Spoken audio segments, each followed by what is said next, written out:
अतिवृष्टीमुळे झालेल्या शेती पिकांच्या नुकसानीचे पंचनामे तात्काळ करून अहवाल सादर करावेत असे निर्देश जिल्हाधिकारी एस कार्तिकेयन यांनी दिले। माढा तालुक्यातील गार अकोले परिसरात झालेल्या अतिवृष्टी आणि वादळी पावसामुळे केळी पिकांचं मोठं नुकसान झालं। नुकसानीची पाहणी करण्यासाठी जिल्हाधिकारी एस कार्तिकेयन यांनी प्रत्यक्ष शेतात जाऊन शेतकऱ्यांशी संवाद साधला।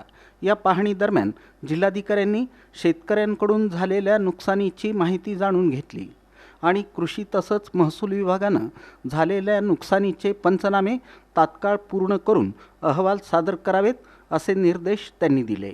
यावेळी जिल्हा अधीक्षक कृषी अधिकारी शुक्राचार्य भोसले, तालुका कृषी अधिकारी चंदन, नायब तहसीलदार विजय कवडे, नायब तहसीलदार अनिल ठोंबरे, उपविभागीय कृषी अधिकारी संजय वाकडे, मंडल अधिकारी भगवान मुंडे, तलाठी बाळासाहेब कांबळे, वैभव पाटील बोराडे तसंच कृषी विभागाचे अधिकारी आणि कर्मचारी उपस्थित होते।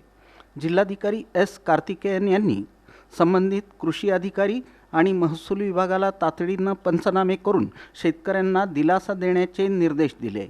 अतिवृष्टी आणि वादळी पावसामुळे झालेल्या नुकसानीची योग्य नोंद घेऊन शासनाकडे प्रस्ताव सादर करण्यात येईल। शेतकऱ्यांनी धीरानं परिस्थितीला सामोरं जावं आणि प्रशासनाकडून आवश्यक ती मदत मिळेल असा विश्वास त्यांनी व्यक्त केला। जिल्हा अधीक्षक कृषी अधिकारी शुक्राचार्य भोसले यांनी आतापर्यंत 80% पंचनामे पूर्ण झाले असून उर्वरित पंचनामे तातडीनं करण्यात येतील। जिल्ह्यात प्राथमिक माहितीनुसार सुमारे 6000 हेक्टर क्षेत्रावरील शेती पिकांचं नुकसान झालेलं आहे असं सांगितलं। दरम्यान माढा तालुक्यातील गार अकोले परिसरात झालेल्या अतिवृष्टी आणि वादळी पावसामुळे केळी आणि डाळिंब पिकांचं मोठं नुकसान झालं। या परिसरात 300 ते 400 एकरांवर केळीची लागवड झाली असून प्रत्येक एकरी 2.5 ते 3 लाख रुपये खर्च झाले आहेत।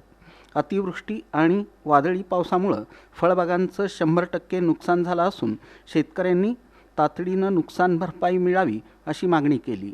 यावेळी जिल्हाधिकारी एस कार्तिकेयन यांनी शेतकरी किसन देवकते, प्रकाश केचे, धनंजय वाळेकर, वामन देवकाते आणि अशोक केचे यांच्या शेतातील नुकसानीची पाहणी करून त्यांच्याशी संवाद साधून धीर दिला।